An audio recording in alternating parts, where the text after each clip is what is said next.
জীবনে কিছু আঘাত আছে যেগুলো চোখে দেখা যায় না, কিন্তু সেগুলো আমাদের ভেতর প্রতিদিন কথা বলে। যারা তোমার ক্ষতি করেছে তারা হয়তো আজ আর তোমার পাশে নেই, কিন্তু তাদের দেওয়া যন্ত্রণা এখনো তোমার মনে বসে আছে। মাঝরাতে হঠাৎ মনে পড়ে যায় সেই কথা, সেই ব্যবহার, সেই বিশ্বাসভঙ্গ। তুমি ভাবো, আমি কি ভুল করেছিলাম? আমি কি বেশি বিশ্বাস করেছিলাম, নাকি মানুষটাই এমন? এই প্রশ্নগুলোর মাঝেই মানুষ ধীরে ধীরে শক্তি হারাতে থাকে। ঠিক এখানেই ভগবদ্গীতা নীরবে বলে ওঠে, যন্ত্রণা তোমার শত্রু নয়, কিন্তু যন্ত্রণাকে ধরে রাখা তোমার বন্ধন। নমস্কার প্রিয় শ্রোতা, আপনি শুনছেন শ্রীকৃষ্ণ কথা। আজকের এই কথোপকথনে আমরা এমন এক বিষয় নিয়ে কথা বলবো যেটা প্রায় সব মানুষের জীবনের সাথে গভীরভাবে জড়িত। যারা আমাদের ক্ষতি করেছে, ইচ্ছায় বা অনিচ্ছায়, তাদের নিয়ে আমাদের মন কি করে, আর সেই মনকে শান্ত করতে ভগবদ্গীতা কি উপদেশ দেয়। এই ভিডিওটি যদি আপনার জীবনের কোনো না কোনো ঘটনার সাথে মিলে যায়, তাহলে শ্রীকৃষ্ণ ভিডিওটিকে লাইক করুন, শেয়ার করুন, আর এই কথাগুলোকে মানুষের কাছে পৌঁছে দিয়ে ভিডিওটিকে হাইপ করুন। কারণ যে কথা আজ আপনাকে বাঁচাচ্ছে, কাল সেটাই হয়তো অন্য কাউকে অন্ধকার থেকে আলোয় আনবে। মানুষ যখন কারো দ্বারা ক্ষতিগ্রস্ত হয়, তখন প্রথম যে অনুভূতিটা আসে সেটা রাগ নয়, হতাশা। গীতা বলে, হতাশা জন্মায় প্রত্যাশা থেকে। তুমি যাকে বিশ্বাস করেছিলে, যার কাছে নিজেকে খুলে দিয়েছিলে, সেই মানুষটাই যখন ক্ষতি করে, তখন কষ্টটা দ্বিগুণ হয়। কারণ সেখানে শুধু আঘাত নয়, অপমানও থাকে। শ্রীকৃষ্ণ বলেন, প্রত্যাশা মানেই বন্ধন। তুমি যত বেশি প্রত্যাশা করো, তত বেশি কষ্ট পাওয়ার সুযোগ তৈরি করো। এর মানে এই নয় যে কাউকে বিশ্বাস করা ভুল, বরং এর মানে হলো বিশ্বাসের ফলাফল নিজের হাতে না রেখে ঈশ্বরের হাতে ছেড়ে দিতে শেখা। আমরা প্রায়ই ভাবি যে মানুষটা আমাদের ক্ষতি করেছে সে আমাদের শত্রু, কিন্তু গীতা খুব গভীরভাবে বলে, তোমার আসল শত্রু বাইরে নয়, ভেতরে। রাগ, ঘৃণা, প্রতিশোধের আগুন, এগুলোই মানুষের শান্তি কেড়ে নেয়। যে মানুষটা তোমার ক্ষতি করেছে সে হয়তো তার জীবন নিয়ে এগিয়ে গেছে, কিন্তু তুমি যদি সেই আঘাত বয়ে নিয়ে চলো, তাহলে আসলে কে কষ্ট পাচ্ছে? শ্রীকৃষ্ণ বলেন যে অন্যের ভুলকে বয়ে বেড়ায় সে নিজের বর্তমানকে বিষাক্ত করে তোলে। মানুষ প্রতিশোধ নিতে চায় কারণ তার মনে হয় এতে সে শক্তিশালী হবে, কিন্তু গীতা বলে প্রতিশোধ কখনো শক্তি নয়, এটা দুর্বলতার প্রকাশ। কারণ প্রতিশোধ মানে তুমি এখনো সেই মানুষটার নিয়ন্ত্রণে আছো।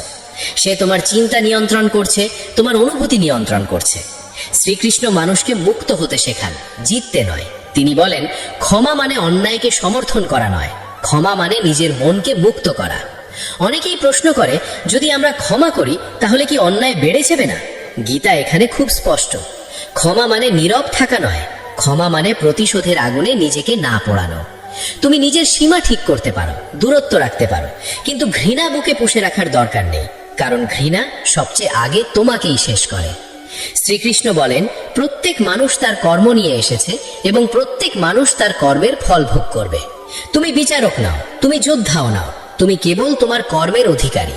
যারা তোমার ক্ষতি করেছে তাদের কর্মের ফল তারা পাবে, তোমার প্রতিশোধের মাধ্যমে নয়, বরং সময়ের মাধ্যমে।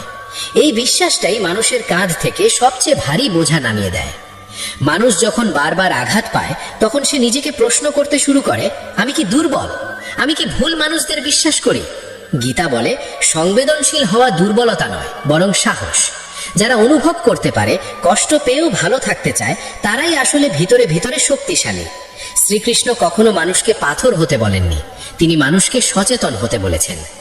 এই পথে হাঁটতে গেলে একটা সময় আসে যখন তুমি বুঝতে পারো, সব মানুষ তোমার জীবনে থাকার জন্য আসে না। কেউ আসে শিক্ষা দিতে, কেউ আসে তোমার ধৈর্য পরীক্ষা করতে, কেউ আসে তোমার অহংকার ভাঙতে। যারা তোমার ক্ষতি করেছে তারা হয়তো তোমার জীবনের শিক্ষক ছিল, বন্ধু নয়। এই উপলব্ধি যখন আসে, তখন কষ্ট ধীরে ধীরে রূপ নেয় উপলব্ধিতে। এই অংশের শেষে একটু থেমে ভাবা দরকার, আমরা কি শিখলাম? আমরা শিখলাম যে ক্ষতি মানেই শেষ নয়। আমরা শিখলাম যে প্রতিশোধ শান্তি দেয় না, ক্ষমা দেয় মুক্তি। আমরা শিখলাম যে যারা আমাদের ক্ষতি করেছে তারা আমাদের জীবনের গল্পের এক অংশ মাত্র, পুরো গল্প নয়। আর সবচেয়ে বড় শিক্ষা, নিজের মনকে শান্ত রাখাই জীবনের সবচেয়ে বড় বিজয়। যখন মানুষ ক্ষত নিয়ে বেঁচে থাকে, তখন সে বাইরে হাসলেও ভেতরে ভেতরে একটা প্রশ্ন বারবার ঘুরতে থাকে, আমি কেন? শ্রীকৃষ্ণ এই প্রশ্নটাকে খুব গভীরভাবে দেখেছেন। গীতা বলে, জীবনে যা ঘটে তার সবকিছুর কেন্দ্র তুমি নও। সব ঘটনা তোমাকে কষ্ট দেওয়ার জন্য ঘটে না, অনেক ঘটনা তোমাকে পরিণত করার জন্য ঘটে। যারা তোমার ক্ষতি করেছে তারা হয়তো নিজের অজ্ঞানতা, নিজের লোভ, নিজের ভয় থেকে কাজ করেছে। কিন্তু তুমি যদি সেই কাজকে নিজের পরিচয় বানিয়ে নাও, তাহলে তাদের ভুল তোমার জীবন নিয়ন্ত্রণ করতে শুরু করে। মানুষ প্রায়ই বলে আমি ভুলতে পারছি না, কিন্তু গীতা বলে ভুলে যাওয়া কোনো আদেশ নয়, এটা একটা প্রক্রিয়া। শ্রীকৃষ্ণ মানুষকে জোর করে ভুলতে বলেননি, তিনি বুঝতে বলেছেন। বুঝতে পারলে স্মৃতি তার ধারালো দিক হারায়। আঘাত তখন আর রক্তাক্ত ক্ষত থাকে না, সেটা দাগ হয়ে যায়, যেটা ব্যথা দেয় না, শুধু মনে করিয়ে দেয় যে তুমি বেঁচে আছো। যারা তোমার ক্ষতি করেছে তাদের প্রতি তোমার রাগ আসবে, এটাই স্বাভাবিক। গীতা কখনো আবেগকে অস্বীকার করে না, কিন্তু শ্রীকৃষ্ণ বলেন আবেগের দাস হও না। রাগ যদি তোমার সিদ্ধান্ত নেয়, তাহলে তুমি নিজের ধর্মচ্যুত হও। ধর্ম মানে এখানে কোনো ধর্মীয় পরিচয় নয়, ধর্ম মানে নিজের ভেতরের সঠিক অবস্থান। যে মানুষ রাগের বশে সিদ্ধান্ত নেয় সে নিজের পথ হারায়। অনেক সময় আমরা চাই যে আমাদের ক্ষতি করেছে সে যেন বুঝতে পারে, সে যেন অনুতপ্ত হয়, কিন্তু বাস্তবতা হলো সবাই নিজের ভুল বোঝার মতো সচেতন হয় না। গীতা বলে প্রত্যাশা ছাড়াই কর্ম করাই মুক্তির পথ। তুমি যদি আশা করো যে সে বুঝবে, সে ক্ষমা চাইবে, তাহলে তুমি নিজের শান্তি তার হাতে তুলে দিচ্ছ। শ্রীকৃষ্ণ বলেন তোমার শান্তির চাবি অন্যের হাতে দিও না। মানুষের জীবনের সবচেয়ে কঠিন কাজগুলোর একটি হলো ন্যায় আর শান্তির মধ্যে ভারসাম্য রাখা। অনেকেই মনে করে যদি আমি শান্ত থাকি তাহলে অন্যায় মেনে নিচ্ছি, কিন্তু গীতা বলে শান্ত থাকা আর নীরব থাকা এক জিনিস নয়। তুমি অন্যায়ের বিরুদ্ধে দাঁড়াতে পারো, সীমা টানতে পারো, প্রয়োজন হলে দূরে সরে যেতে পারো, কিন্তু হৃদয়ে বিষ জমিয়ে রাখার দরকার নেই, কারণ বিষ শেষ পর্যন্ত যাকে মারে সে অন্য কেউ নয়, তুমি নিজেই। শ্রীকৃষ্ণ বলেন প্রতিটি মানুষ তার চেতনা স্তরের অনুযায়ী কাজ করে। যে মানুষ তোমার ক্ষতি করেছে সে হয়তো তখন অন্ধকারে ছিল। এর মানে এই নয় যে তার কাজ ঠিক, এর মানে হলো তুমি তার অন্ধকারকে নিজের আলো নিভিয়ে দেওয়ার কারণ বানাবে না। আলো জ্বালিয়ে রাখাই আসল ধর্ম। মানুষ যখন দীর্ঘদিন কষ্ট বয়ে নিয়ে চলে তখন তার ভেতরে একটা ক্লান্তি জন্মায়। সে আর কাউকে বিশ্বাস করতে চায় না, সে ভাবে সবাই একই রকম। গীতা এখানে সতর্ক করে দেয় একজনের কাজ দিয়ে সমগ্র মানব জাতিকে বিচার করো না। যদি তুমি বিশ্বাস হারাও তাহলে ক্ষতি করা মানুষ শুধু তোমাকে আঘাত দেয়নি, তোমার ভবিষ্যৎ সম্পর্কগুলোকেও বিষাক্ত করেছে। শ্রীকৃষ্ণ বলেন বুদ্ধি দিয়ে দরজা বেছে নাও, কিন্তু হৃদয়কে পুরোপুরি বন্ধ করো না। অনেক সময় দেখা যায় যারা তোমার ক্ষতি করেছে তারাই আবার জীবনে ভালো থাকতে শুরু করে। তখন তোমার মনে হয় তাহলে ন্যায় কোথায়? গীতা বলে ন্যায় মানুষের সময়ে হয় না, ন্যায় হয় সৃষ্টির সময়। তুমি শুধু যে দৃশ্যটা দেখছো সেটা পুরো গল্প নয়। কারো হাসি দেখে তার ভেতরের হিসাব বোঝা যায় না। কর্মফল অনেক সময় নীরবে আসে, ঘিরে আসে, কিন্তু আসে। শ্রীকৃষ্ণ মানুষকে তুলনা থেকে মুক্ত হতে বলেন। তুমি যদি নিজের কষ্টকে অন্যের সুখের সাথে তুলনা করো তাহলে তুমি নিজের যাত্রাকে অসম্মান করছো। তোমার পথ আলাদা, তোমার শিক্ষা আলাদা। যারা তোমার ক্ষতি করেছে তারা তোমার পথের মাইল ফলক হতে পারে, কিন্তু গন্তব্য নয়। এই পর্যায়ে এসে গীতা একটা খুব গভীর কথা বলে। তুমি যদি কাউকে ক্ষমা করো সেটা তার জন্য নয়, তোমার জন্য। ক্ষমা মানে অতীতের সাথে যুদ্ধ বন্ধ করা। অতীত বদলানো যায় না, কিন্তু অতীতের প্রভাব থেকে মুক্ত হওয়া যায়। শ্রীকৃষ্ণ বলেন যে মানুষ বর্তমানকে ধরে রাখতে পারে সে ভবিষ্যৎকে ভয় পায় না। মানুষ প্রায়ই ভাবে আমি যদি ক্ষমা করি তাহলে আমি দুর্বল হয়ে যাব, কিন্তু সত্যটা ঠিক উল্টো। ক্ষমা করতে শক্ত লাগে, নিজের অহংকারকে সরিয়ে রাখতে সাহস লাগে। প্রতিশোধ সহজ, ক্ষমা কঠিন। আর কঠিন পথটাই গীতা মানুষকে দেখায়, কারণ সেই পথেই মুক্তি আছে। যখন তুমি ধীরে ধীরে এই উপলব্ধিতে পৌঁছাও তখন একটা পরিবর্তন ঘটে। তুমি আর বারবার সেই ঘটনার কথা ভাবো না, মনে পড়লেও বুক ভারী হয় না। তুমি বুঝতে পারো আমি এই অভিজ্ঞতার চেয়েও বড়। যারা তোমার ক্ষতি করেছে তারা তোমার গল্পের একটা অধ্যায়, পুরো বই নয়। এই অংশের শেষে আবার একটু থামা দরকার। আমরা কি শিখলাম? আমরা শিখলাম যে রাগ স্বাভাবিক, কিন্তু রাগে বাস করা অস্বাভাবিক। আমরা শিখলাম যে ক্ষমা দুর্বলতা নয়, এটা আত্মমুক্তি। আমরা শিখলাম যে ন্যায় সময় নেয়, কিন্তু সচেতনতা এখনই আসে। আর সবচেয়ে গুরুত্বপূর্ণ শিক্ষা, নিজের শান্তিকে রক্ষা করা মানেই শ্রীকৃষ্ণের পথে হাঁটা। একটা সময় আসে যখন মানুষ বুঝতে পারে ক্ষতি শুধু বাইরে থেকে আসে না, ক্ষতি অনেক সময় ভেতর থেকেও বাড়তে থাকে। যারা তোমার ক্ষতি করেছে তাদের স্মৃতি যদি তুমি প্রতিদিন বয়ে নিয়ে চলো তাহলে তারা আর শুধু অতীতের মানুষ থাকে না, তারা বর্তমানের অংশ হয়ে যায়। গীতা এই জায়গায় খুব কঠিন কিন্তু সত্য কথা বলে। শ্রীকৃষ্ণ বলেন, তুমি যা চিন্তা করো ধীরে ধীরে তুমি তাই হয়ে ওঠো। যদি তুমি সারাক্ষণ আঘাত, অপমান আর প্রতিশোধের কথা ভাবো, তাহলে তোমার চেতনাও সেই রকম হয়ে যাবে। তখন তোমার সামনে ভালো কিছু এলেও তুমি সেটা গ্রহণ করতে পারবে না। মানুষ প্রায়ই ভাবে আমি ভুলিনি কারণ আমি শক্ত, কিন্তু অনেক সময় ভুলে না পারা শক্তির লক্ষণ নয়, বরং আসক্তির লক্ষণ। শ্রীকৃষ্ণ আসক্তিকে খুব সূক্ষ্মভাবে ব্যাখ্যা করেছেন। আসক্তি শুধু ভালো জিনিসের সাথে হয় না, কষ্টের সাথেও হয়। তুমি যদি নিজের কষ্টকে পরিচয় বানিয়ে নাও, তাহলে তুমি সেটাকে ছাড়তে ভয় পাবে, কারণ তখন মনে হবে এটা ছেড়ে দিলে আমি কি থাকবো। গীতা বলে, তুমি কষ্ট নও, তুমি কষ্টের সাক্ষী। যারা তোমার ক্ষতি করেছে তাদের প্রতি অনেক সময় ঘৃণা নয়, গভীর দুঃখ জমে থাকে। তুমি ভাবো যদি সে এমন না করতো তাহলে জীবনটা অন্যরকম হতো। এই যদি কিন্তু চিন্তায় মানুষকে আটকে রাখে। শ্রীকৃষ্ণ বলেন, অতীতের সম্ভাবনা নিয়ে বর্তমান নষ্ট করো না। যা হয়েছে তা হয়ে গেছে, এখন তোমার হাতে শুধু এই মুহূর্ত। এই মুহূর্তকে যদি তুমি দুঃখে ঢেকে রাখো, তাহলে ভবিষ্যৎও সেই রঙেই রঙিন হবে। গীতা মানুষকে বাস্তববাদী হতে শেখায়। এখানে কেউ বলছে না যে তুমি কষ্ট পাওনি বা অন্যায় হয়নি। গীতা শুধু এটুকুই বলে, অন্যায়ের ভার তোমার কাঁধে নিয়ে চলার দরকার নেই। যে মানুষ তোমার ক্ষতি করেছে সে তার কর্মের দায় বহন করবে। তুমি যদি সেই দায় নিজের ঘাড়ে নাও, তাহলে তুমি নিজের জীবনকে অকারণে ভারী করছো। একটা বড় ভুল আমরা করি, আমরা ভাবি ক্ষমা মানে আবার আগের মতো সম্পর্ক রাখা। কিন্তু শ্রীকৃষ্ণ বলেন, ক্ষমা আর বুদ্ধি আলাদা জিনিস নয়। তুমি ক্ষমা করতে পারো, কিন্তু আবার নিজেকে একই জায়গায় দাঁড় করানো বাধ্যতামূলক নয়। গীতা মানুষকে অন্ধ হতে বলেনি, সচেতন হতে বলেছে। শিক্ষা নিয়ে এগিয়ে যাওয়াই আসল প্রজ্ঞা।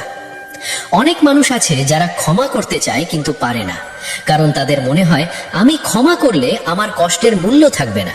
এখানে শ্রীকৃষ্ণ খুব সুন্দরভাবে বোঝান, কষ্টের মূল্য প্রতিশোধে নয়, উপলব্ধিতে। তুমি যা শিখেছ, যা বুঝেছ, সেটাই তোমার কষ্টের আসল ফল। যদি তুমি সেই শিক্ষা গ্রহণ করো, তাহলে কষ্ট বৃথা যায় না। যারা তোমার ক্ষতি করেছে তারা হয়তো তোমাকে ভেঙে দিতে চেয়েছিল, অথবা নিজের সুবিধার জন্য ব্যবহার করেছিল। কিন্তু গীতা বলে, কেউ তোমাকে ভাঙতে পারে না যদি তুমি নিজে ভেঙে পড়তে না চাও। বাহ্যিক আঘাত মানুষকে দুর্বল করে না, ভেতরের অসচেতনতা করে। যখন তুমি সচেতন হও, তখন একই ঘটনা তোমাকে আর আঘাত করতে পারে না। মানুষ যখন এই জায়গায় আসে, তখন সে ধীরে ধীরে উপলব্ধি করে, আমার শান্তি আমার হাতে। আর এই উপলব্ধি আসার পর একটা অদ্ভুত পরিবর্তন হয়। তুমি আর প্রমাণ চাইতে থাকো না কে ঠিক ছিল, কে ভুল ছিল। তুমি আর হিসাব রাখো না কে কতটা কষ্ট দিল, কারণ তুমি বুঝে গেছো এই হিসাব তোমার নয়। তোমার কাজ শুধু নিজের পথ পরিষ্কার রাখা। শ্রীকৃষ্ণ বলেন, যে মানুষ নিজের অন্তরের ভার নামাতে পারে সে বাইরের ঝড়ে ভাঙে না।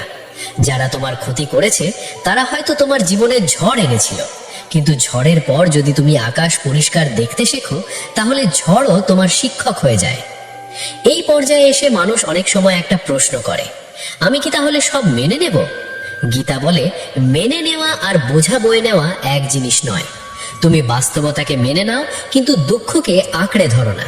তুমি শিক্ষা নাও, কিন্তু যন্ত্রণা জমিয়ে রেখো না। এই পার্থক্যটাই মানুষকে মুক্ত করে। এখানে দাঁড়িয়ে আবার একটু থামা দরকার। আমরা কি শিখলাম? আমরা শিখলাম যে কষ্টকে পরিচয় বানালে মুক্তি আসে না। আমরা শিখলাম যে ক্ষমা মানে বুদ্ধিহীনতা নয়, বরং সচেতন সিদ্ধান্ত। আমরা শিখলাম যে অতীতের বোঝা নামিয়ে রাখাই বর্তমানকে বাঁচানোর একমাত্র পথ। আর সবচেয়ে বড় শিক্ষা, শান্তি বাইরে নেই, শান্তি নিজের ভেতরেই তৈরি করতে হয়। এক সময় আসে যখন মানুষ আর প্রশ্ন করে না কেন আমার সাথে এমন হলো। তখন প্রশ্নটা বদলে যায়, এই অভিজ্ঞতা আমাকে কি শিখিয়ে গেল। গীতা বলে, প্রশ্ন বদলানো মানেই চেতনার স্তর বদলানো। যারা তোমার ক্ষতি করেছে তারা তোমার জীবনে যে দাগ রেখে গেছে, সেই দাগ যদি তুমি উপলব্ধিতে রূপান্তর করতে পারো, তাহলে কষ্ট আর কষ্ট থাকে না, তা হয়ে ওকে পথচিহ্ন। মানুষের সবচেয়ে বড় ভুলগুলোর একটি হলো সে ভাবে সময় সবকিছু ঠিক করে দেবে। কিন্তু শ্রীকৃষ্ণ বলেন, সময় কিছুই ঠিক করে না, সচেতনতা ঠিক করে। যদি তুমি সময়ের সাথে সাথে শুধু কষ্ট জমাতে থাকো, তাহলে বছর পেরোলেও মন হালকা হবে না। কিন্তু যদি তুমি আজ বুঝতে শুরু করো, আজ নিজের দায়িত্ব নাও, তাহলে সময় তোমার সহায়ক হয়ে ওঠে। যারা তোমার ক্ষতি করেছে তারা সময়ের সাথে দূরে যেতে পারে, কিন্তু যদি তুমি সচেতন না হও তাদের ছায়া তোমার মনের ভেতর থেকেই যাবে। অনেক মানুষ আছে যারা বাইরে থেকে খুব শান্ত দেখায়, কিন্তু ভেতরে ভেতরে তারা লড়াই করে। তারা হাসে, কাজ করে, সংসার সামলায়, কিন্তু একা হলে বুক ভারী হয়ে আসে। গীতা এই নীরব কষ্টকে খুব গুরুত্ব দেয়। শ্রীকৃষ্ণ বলেন, যে কষ্ট প্রকাশ পায় না সেটাই সবচেয়ে ভারী, কারণ সেটা কেউ দেখতে পায় না, কেউ ভাগও করে না। তাই গীতা মানুষকে নিজের সাথে সৎ হতে বলে। নিজের কষ্টকে স্বীকার করো, লুকিও না। যারা তোমার ক্ষতি করেছে তাদের কথা মনে পড়লে যদি আজও চোখ ভিজে যায়, তার মানে তুমি দুর্বল নও, তার মানে তুমি এখনো অনুভব করতে পারো। অনুভব করার ক্ষমতা হারানোই আসল হার। শ্রীকৃষ্ণ মানুষকে অনুভূতিহীন হতে বলেননি, তিনি বলেছেন অনুভূতির ওপরে দাঁড়াতে শেখো। অনুভূতি আসবে যাবে, কিন্তু তুমি তার মধ্যে ডুবে যাবে না। একটা গভীর সত্য হলো, অনেক সময় আমরা যে মানুষদের দ্বারা সবচেয়ে বেশি ক্ষতিগ্রস্ত হই তারাই আমাদের সবচেয়ে বড় শিক্ষা দেয়। যদি তারা না থাকতো হয়তো আমরা এতটা সচেতন হতাম না, এতটা গভীরভাবে নিজেকে চিনতাম না। গীতা বলে, আলো সবসময় আরামদায়ক জায়গা থেকে আসে না, অনেক সময় আলো আসে ভাঙনের মধ্য দিয়ে। মানুষ যখন এই উপলব্ধিতে পৌঁছায় তখন তার চোখে দুনিয়াটা একটু বদলে যায়। সে আর কাউকে দেবতা বা দানব বানায় না, সে বুঝতে শেখে সব মানুষই অসম্পূর্ণ। কেউ তার অসম্পূর্ণতা দিয়ে ক্ষতি করে, কেউ চুপ করে সহ্য করে, কিন্তু কেউই সম্পূর্ণ নয়। এই উপলব্ধি ঘৃণার জায়গায় সহানুভূতি আনে। সহানুভূতি মানে কাছে যাওয়া নয়, সহানুভূতি মানে বোঝা। শ্রীকৃষ্ণ বলেন, বোঝা মানেই সমর্থন করা নয়। তুমি বুঝতে পারো কেন কেউ এমন করেছে, কিন্তু সেটাকে ঠিক বলতে হবে এমন নয়। এই পার্থক্যটাই গীতা শেখায়। কারণ বোঝা ছাড়া মুক্তি আসে না, আর সীমা ছাড়া আত্মসম্মান থাকে না। যখন তুমি ধীরে ধীরে নিজের মনের ভার নামাতে শুরু করো তখন একটা অদ্ভুত শান্তি আসে। সেই শান্তি চিৎকার করে না, দাবি করে না, সেটা নীরব, গভীর, স্থির। তখন যারা তোমার ক্ষতি করেছে তাদের নাম শুনলেও তোমার বুক কেঁপে ওঠে না। তুমি তাদের জন্য খারাপ চাও না, আবার ভালো চাও বলেও নিজেকে বাধ্য করো না। তুমি শুধু নিরপেক্ষ হয়ে যাও, আর নিরপেক্ষতা মানেই আসল মুক্তি। অনেকেই ভাবে এই অবস্থায় পৌঁছানো খুব কঠিন, কিন্তু গীতা বলে কঠিন মনে হয় কারণ তুমি ফলের দিকে তাকিয়ে আছো। শুধু পথটা হাঁটো। আজ একটু হালকা হও, কাল আর একটু। নিজেকে সময় দাও। শ্রীকৃষ্ণ কখনো তাড়াহুড়া করেন না। তিনি জানেন ভিতরের পরিবর্তন ধীরে হয় কিন্তু স্থায়ী হয়। যারা তোমার ক্ষতি করেছে তারা হয়তো তোমার জীবনে আসেনি তোমাকে ভাঙার জন্য, বরং তোমাকে নিজের শক্তি দেখানোর জন্য। এই শক্তি চিৎকার করে না, লড়াই করে না। এই শক্তি নীরবে দাঁড়িয়ে থাকে, সব ঝড় পেরিয়ে। এই অংশের শেষে আবার থামি। আমরা কি শিখলাম? আমরা শিখলাম যে সচেতনতা ছাড়া সময় কোনো চিকিৎসা নয়। আমরা শিখলাম যে অনুভব করা দুর্বলতা নয়, ডুবে থাকা দুর্বলতা। আমরা শিখলাম যে বোঝা আর মেনে নেওয়া এক নয়। আর সবচেয়ে বড় শিক্ষা, নিরপেক্ষতা মানেই শান্তি, আর শান্তি শ্রীকৃষ্ণের পথে চলার আসল লক্ষণ। একটা সময় আসে যখন মানুষ আর আঘাতের কথা বলে নিজেকে পরিচয় দিতে চায় না। সে আর বলে না আমার সাথে এমন হয়েছিল। সে তখন বলে আমি এখন এখানে আছি। এই এখনে আসাটাই গীতার সবচেয়ে বড় শিক্ষা। শ্রীকৃষ্ণ বলেন, যে মানুষ বর্তমানকে ধরে রাখতে পারে সে অতীতের বন্দী থাকে না। যারা তোমার ক্ষতি করেছে তারা যদি আজও তোমার মনের শক্ত জায়গা দখল করে থাকে, তাহলে তুমি এখনো তাদের সময়ে বাস করছো। গীতা মানুষকে শেখায় নিজের সময়ে ফিরে আসতে। মানুষ যখন সত্যি ভেতর থেকে মুক্ত হতে শুরু করে তখন সে একটা অদ্ভুত জিনিস লক্ষ্য করে। সে আর প্রমাণ দিতে চায় না যে সে ঠিক ছিল। সে আর কাউকে বোঝাতে চায় না যে তার সাথে অন্যায় হয়েছে, কারণ সে বুঝে গেছে সত্যের প্রমাণ কাউকে দেওয়ার দরকার হয় না। শান্ত মানুষ ব্যাখ্যা করে না, সে শুধু বাঁচে।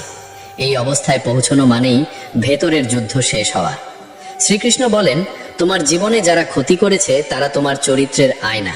তারা তোমাকে দেখিয়েছে তুমি কোথায় দুর্বল ছিলে, কোথায় অচেতন ছিলে, কোথায় সীমা টানতে শেখনি। এই দেখিয়ে দেওয়াটাই সবচেয়ে কঠিন উপহার। সবাই ফুল দিয়ে শেখায় না, কেউ কেউ কাঁটা দিয়েও শিক্ষা দেয়। গীতা বলে, উপহারটা দেখো, মোড়কটা নয়। অনেক সময় মানুষ ভাবতে শুরু করে, আমি যদি এই কষ্ট না পেতাম তাহলে আমি আজ যেটা হয়েছি সেটা হতাম না। এই উপলব্ধি আসে তখনই যখন তুমি আর নিজের কষ্টকে শত্রু ভাবো না। তুমি বুঝতে পারো কষ্ট তোমাকে থামায়নি, কষ্ট তোমাকে তৈরি করেছে। যারা তোমার ক্ষতি করেছে তারা হয়তো জানেই না তারা কি করে গেছে, কিন্তু তুমি জানো তুমি আজ আগের মতো নও, তুমি গভীর। গীতা কখনো বলে না যে সবাইকে আপন করে নিতে হবে। শ্রীকৃষ্ণ বলেন, সঠিক দূরত্ব এক ধরনের করুণা। সব দরজা বন্ধ করা ঠিক নয়, আবার সব দরজা খুলে রাখাও বুদ্ধিমানের কাজ নয়। সচেতন মানুষ জানে কোথায় দাঁড়াতে হবে, কোথায় সরে যেতে হবে। যারা তোমার ক্ষতি করেছে তাদের জন্য সবচেয়ে বড় জবাব হলো নিজেকে নিরাপদ রাখা, শান্ত রাখা, এগিয়ে যাওয়া। মানুষ যখন এই অবস্থায় পৌঁছায় তখন সে আর প্রতিশোধের কল্পনাও করে না, কারণ সে জানে প্রতিশোধ মানে আবার সেই নিচু জায়গায় নেমে যাওয়া। সে আর ক্ষমাকে প্রমাণ করতে চায় না। ক্ষমা তখন নীরব অভ্যাস হয়ে যায়। সে কারো জন্য প্রার্থনা করে কিনা সেটা বড় কথা নয়, বড় কথা হলো সে আর কারো বিরুদ্ধে যুদ্ধ করছে না। এই জায়গাটাই শ্রীকৃষ্ণের শিক্ষা জীবনের সাথে মিশে যায়। গীতা আর বই থাকে না, গীতা হয়ে ওঠে দৃষ্টিভঙ্গি। তুমি যেভাবে কথা বলো, যেভাবে প্রতিক্রিয়া দাও, যেভাবে নীরব থাকো, সবকিছুতেই গীতার ছাপ পড়ে। যারা তোমার ক্ষতি করেছে তারা তখন আর আলাদা চরিত্র নয়, তারা জীবনের স্বাভাবিক অংশ। মানুষ ভাবে এই শান্তি পেলে কি জীবন নিস্তেজ হয়ে যায়? না, এই শান্তি জীবনকে গভীর করে। তুমি হাসো কিন্তু অকারণে নয়, তুমি কাঁদো কিন্তু ভেঙে পড়ো না, তুমি ভালোবাসো কিন্তু হারিয়ে যাও না। এই ভারসাম্যটাই গীতা শেখায়। এখন এই যাত্রার শেষে এসে আর একটা সত্য পরিষ্কার হয়। তুমি কাউকে ক্ষমা করো বা না করো, সেটা শেষ পর্যন্ত তোমার ব্যক্তিগত পথ। কিন্তু তুমি যদি নিজের মনকে বিষমুক্ত না করো, তাহলে সেই বিষ তোমার সব সম্পর্ক, সব সিদ্ধান্ত, সব আনন্দকে ধীরে ধীরে নষ্ট করবে। শ্রীকৃষ্ণ তাই বলেন, নিজেকে বাঁচাও, নিজেকে হালকা রাখো, নিজের ভিতরেই ঈশ্বরের স্থান তৈরি করো। আমরা কি শিখলাম? আমরা শিখলাম যে অতীতকে জয় করার মানে ভুলে যাওয়া নয়, ভার নামিয়ে রাখা। আমরা শিখলাম যে ক্ষমা মানে সম্পর্ক নয়, মানসিক মুক্তি। আমরা শিখলাম যে প্রতিশোধ শক্তি নয়, নিরপেক্ষতাই আসল শক্তি। আর সবচেয়ে বড় শিক্ষা, নিজের শান্তি রক্ষা করাই জীবনের সবচেয়ে বড় ধর্ম। জীবন কখনো সহজ নয়, কখনো আলো, কখনো অন্ধকার। এই দুয়েরই টানাপোড়েনে মানুষ পথ খুঁজে বেড়ায়। সেই অনিশ্চয়তার মুহূর্তে শান্তির, সত্যের, শক্তির দিশা দেখায় ভগবদ্গীতা। এটি শুধু এক যুদ্ধের গল্প নয়, এটি মানুষের অন্তরের যুদ্ধ, দ্বন্দ্ব, ভয় আর জাগরণের পথ। কুরুক্ষেত্রের ময়দানে অর্জুন যখন তীব্র দুঃখ আর দ্বিধায় থেমে গেলেন, তখন রথচালকের আসনে বসা কৃষ্ণ তার কানে ফিসফিস করে বললেন, জীবন দেহের নয়, আত্মার, কর্তব্যই ধর্ম আর কর্মই পথ। সেই বাণী আজও মানুষের কাছে আলো হয়ে জ্বলে। এই গাথা আমরা আপনাদের সামনে তুলে ধরছি। কুরুক্ষেত্রের ভোর তখনও পুরোপুরি জেগে ওঠেনি। মাটি জুড়ে শিশিরের মতো লেগে আছে এক অদ্ভুত নীরবতা। দূরে সেনাদের সারির মাঝে অস্ত্রের ঠোকাঠুকির শব্দ শোনা গেলেও আকাশ জমিনের মাঝখানে যেন থেমে আছে জীবন। উত্তেজনার ভারে বাতাস গা ছমছম করছে। মনে হচ্ছে মাটিও যেন শ্বাস আটকে অপেক্ষা করছে সেই মুহূর্তের যেদিকে এগিয়ে আসছে মানব ইতিহাসের সবচেয়ে গভীর কথোপকথন। রথের ওপর দাঁড়িয়ে অর্জুন তাকিয়েছিলেন দূর দিগন্তে। তার দৃষ্টিতে স্পষ্ট ক্লান্তি, প্রশ্ন আর অস্থিরতা। জীবনভর যে জয়ের মন্ত্র শিখেছেন, সেই জয়ই আজ অর্থহীন মনে হয়। যে যুদ্ধ এতদিন চোখের সামনে ছিল না, আজ তার রক্তাক্ত মুখটি চোখের সামনে এসে যেন তাকে আঘাত করছে। কৃষ্ণ তার পাশে শান্ত মুখে রথ চালাচ্ছেন। তার চোখে নেই ভয়, নেই উদ্বেগ, শুধু এক স্থির, স্নিগ্ধ, গভীর নীরবতা, যা শুনলে মন কেঁপে ওঠে। অর্জুন কৃষ্ণকে বললেন তাকে যুদ্ধক্ষেত্রের মাঝখানে দাঁড় করিয়ে দিতে। তিনি দেখতে চান বিপক্ষে কারা। কৃষ্ণ রথ এগিয়ে নিয়ে গেলেন। পথ পেরিয়ে কোলাহল ভেদ করে মাঝে এসে দাঁড়ালো রথ। অর্জুন চারদিকে তাকালেন। তার দৃষ্টি জমে গেল দুই সেনাবাহিনীর মাঝে দাঁড়িয়ে, যেন সময়ও থেমে গেছে। সামনে তিনি দেখলেন ভীষ্মকে, যার কোলে শুয়ে তিনি বড় হয়েছেন। গুরু দ্রোণ, যার শাসন, শিক্ষা, ভালোবাসা তাকে মহাবীর করেছে। কৃপাচার্য, যোদ্ধা কর্ণ, অসংখ্য আত্মীয়, বন্ধু, চেনা মুখ যেন এক নদীর মতো বয়ে চলেছে তার চোখের সামনে। তার হাতের গান্ডীব ধনুক ভারী হয়ে উঠল, চোখ ঝাপসা, বুকের ভেতর এক অদ্ভুত চাপ। পৃথিবী যেন দুভাগ হয়ে গেছে, কর্তব্য একদিকে, ভালোবাসা অন্যদিকে। অর্জুন বললেন তিনি যুদ্ধ করতে পারবেন না। এমন রক্তপাতের পর, এমন মৃত্যুর পর জয় করেও লাভ কি? যারা নেই তাদের সঙ্গে ভাগ করে নেবার মতো আর কিছুই কি থাকবে? রাজ্য, ক্ষমতা, প্রতাপ, এসবই তো অর্থহীন যদি সেই মানুষগুলোর মুখ না থাকে যারা হাসিতে সেই আনন্দ পূর্ণ করে। কৃষ্ণ চুপ। তিনি জানেন এই মুহূর্তটি দুর্বলতা নয়, এটি মানুষের ভেতরের সবচেয়ে সত্য দ্বন্দ্ব। বাহিরে যুদ্ধের ডামাডোল আর ভেতরে মানুষের প্রশ্ন, কি সঠিক কি অন্যায়, এই প্রশ্নই মানুষকে মানুষ করে। অর্জুনের শরীর শিথিল হয়ে রইল, তার মন দুর্বল, হাত কাঁপছে। তিনি বললেন, প্রিয়জনদের হত্যা করে তিনি কোনো আনন্দ বা শান্তি পাবেন না, দুঃখ ও অপরাধবোধই তাকে গ্রাস করবে। তিনি যুদ্ধ ছেড়ে দিতে চান, এ যেন তার হৃদয়ের আর্তি। ঠিক তখন কৃষ্ণ ধীরে ধীরে বললেন, তোমার যা দেখার দরকার ছিল তুমি দেখেছ, এখন শোনো। তুমি দেহকে সত্য মনে করেই দুঃখ পাচ্ছ, কিন্তু সত্য তো দেহ নয়, সত্য আত্মা। দেহ আসে, দেহ যায়, আত্মা কখনো জন্মায় না, কখনো মারা যায় না, সে অমর, অপরিবর্তনীয়। অর্জুন বিস্মিত। কৃষ্ণ বলেন, দেহকে বদলানো মানে পোশাক বদলানো। মানুষ পুরনো পোশাক ছেড়ে নতুন পরে, আত্মাও তেমনি পুরনো দেহ ছেড়ে নতুন দেহ গ্রহণ করে। এই সত্য জানলে মৃত্যু নিয়ে শোক থাকে না। তাই যাকে তুমি হত্যা ভাবছ তার দেহ মারা যায়, আত্মা নয়। এই পৃথিবীর কোনো অস্ত্র আত্মাকে আঘাত করতে পারে না, আগুন তাকে পোড়াতে পারে না, জল ভেজাতে পারে না, বাতাস শুকাতে পারে না। তাই মৃত্যু নিয়ে ভয় পাওয়ার কিছু নেই, এটি প্রকৃতির স্বাভাবিক পরিবর্তন। অর্জুন শুনছেন, তার চোখে আবার আলো জ্বলে উঠছে, কিন্তু অন্তরে প্রশ্ন এখনো প্রবল। কৃষ্ণ বলেন, জন্ম নেওয়া মানেই মৃত্যু নিশ্চিত, এবং মৃত্যু মানেই নতুন রূপের দিকে যাত্রা। এই অনন্ত চক্র কেউ থামাতে পারে না। তাই মৃত্যু নিয়ে শোক নয়, বরং সত্য উপলব্ধি করো। কিন্তু অর্জুন বলেন, ধর্মের কথা কি, ন্যায়ের কথা কি? যাদের সঙ্গে তিনি যুদ্ধ করবেন তারা তো তার প্রিয়, তাদের হত্যা করা কি পাপ নয়? কৃষ্ণ বললেন, ধর্ম মানে কর্তব্য। তুমি ক্ষত্রিয়, আর তোমার কর্তব্য অন্যায়ের বিরুদ্ধে দাঁড়ানো। যারা অন্যায়কে প্রশ্রয় দেয় তাদের বিরুদ্ধেই লড়তে হয়। সত্যের পথে যুদ্ধ করলে পাপ হয় না। তুমি যদি ন্যায়ের পক্ষে দাঁড়িয়ে যুদ্ধ না করো, তাহলে অন্যায় জিতে যাবে, আর সে অন্যায় তোমার হাতেও লাগবে। তাই সত্যের জন্য লড়া পাপ নয়, বরং সত্য না রক্ষা করাটাই পাপ। অর্জুনের মন ধীরে ধীরে পরিবর্তিত হচ্ছে, কিন্তু ভিতরকার আবেগ তাকে স্থির হতে দিচ্ছে না। কৃষ্ণ বলেন, তুমি ফলের জন্য কাজ করো না, শুধু কর্তব্য পালন করো। ফল যাই হোক, সেটা ঈশ্বরের হাতে। মানুষ শুধু কর্ম করে, ফল আসে ঈশ্বরের ইচ্ছায়। ফলকে আঁকড়ে ধরলেই দুঃখ আসে। যখন জয় পরাজয়, লাভ ক্ষতি সমান হয়ে যায়, তখন মানুষ শান্তি পায়। সত্যিকারের শক্তি তখনই আসে। কৃষ্ণ আরো বলেন, মানুষ কাজ না করে থাকতে পারে না। শ্বাস নেওয়া, থাকা, হাঁটা সবই কর্ম। তাই কর্ম ছাড়া জীবন অসম্ভব। কিন্তু কর্ম যদি করা হয় ফলের প্রত্যাশা ছাড়া, তাহলে মন মুক্ত হয়। এই হলো কর্মযোগ। কাজ করো নিঃশ্বাস ভাবে। যে কাজ তোমার সামনে এসেছে তা করাই ধর্ম। কেউ জ্ঞান দিয়ে ঈশ্বরকে খোঁজে, কেউ ভক্তি দিয়ে, কেউ কর্ম দিয়ে। পথ আলাদা হলেও লক্ষ্য একই। অর্জুন বুঝছেন, যুদ্ধ তার নিছক ইচ্ছা নয়, এটা তার কর্তব্য। কৃষ্ণ বলেন, মন হলো মানুষের বড় শত্রু, আবার বড় বন্ধু। যে মন নিয়ন্ত্রিত সে শান্তি পায়, যে মন উচ্ছৃঙ্খল সে দুঃখ পায়। মনকে বশ করা কঠিন, কিন্তু চর্চা আর ভেতরে দৃঢ়তা থাকলে সম্ভব।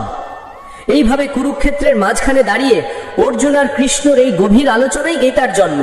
এই আলোচনা শুধু যুদ্ধের সিদ্ধান্ত নয়, এখানে আছে জীবনের সত্য, মৃত্যুর অর্থ, কর্তব্যের পথ, মুক্তির আলো। যুদ্ধের আগে মানুষ যার সঙ্গে নিজের ভেতরে লড়াই করে, সেই যুদ্ধ জেতার পথ দেখান কৃষ্ণ। কারণ বাহিরের জয় তখনই সম্ভব যখন ভিতরের অন্ধকার জয় করা যায়। অর্জুনের মনে ধীরে ধীরে যেন এক নতুন আলো জন্ম নিচ্ছে, কিন্তু সেই আলো এখনো সম্পূর্ণ উজ্জ্বল নয়। সন্দেহের ছায়া সেখানে রয়ে গেছে। কৃষ্ণ তা অনুভব করলেন। মানুষের মন কখনো যুক্তি চায়, কখনো শান্তির আশ্বাস, কখনো শক্তির প্রেরণা। তাই তিনি নরম অথচ দৃঢ় কণ্ঠে বলতে শুরু করলেন, মানুষ যদি ফলের আশায় কাজ করে সে কখনো মুক্ত হয় না। সে বেঁচে থাকে দুঃখ আর আনন্দের দোলাচলে। যখন জয় হয় উল্লাস, যখন পরাজয় বেদনা। কিন্তু এই ওঠানামায় যে মন নিজেকে হারিয়ে ফেলে সে সত্যকে পায় না। তাই আসক্তি ছাড়লে তবেই মন পাবে প্রকৃত মুক্তি। সেই মুক্তির নামই যোগ। যোগ মানে একত্ব, যেখানে মানুষ, কর্ম, ফল, প্রকৃতি আর ঈশ্বর সব একই স্রোতে মিলেমিশে যায়। সেখানে আর আমি বলে কিছু থাকে না, থাকে শুধু কর্তব্য, আর সেই কর্তব্যের ভেতর ঈশ্বরের উপস্থিতি। কৃষ্ণ বললেন, যদি তুমি ভাবো যে যুদ্ধ না করে বসে থাকলে তোমার ভিতরের দ্বন্দ্ব থেমে যাবে, তবে তা ভুল। কারণ দেহ ঠিক না করলেও মন কর্মে স্থির হয়। যে কাজ তুমি করার জন্য জন্মেছ তা না করলে মন অস্থির থাকবে, শান্তি পাবে না। মন নিজেই মানুষকে কর্মে ঠেলে দেয়, কারণ জীবনের অন্তরে আছে চিরচঞ্চলতা। কেউ কাজ না করে থাকতে পারে না। যদি তুমি বলো তুমি কিছুই করবে না, সেটাও এক কর্ম, আর তার ফলও আসে।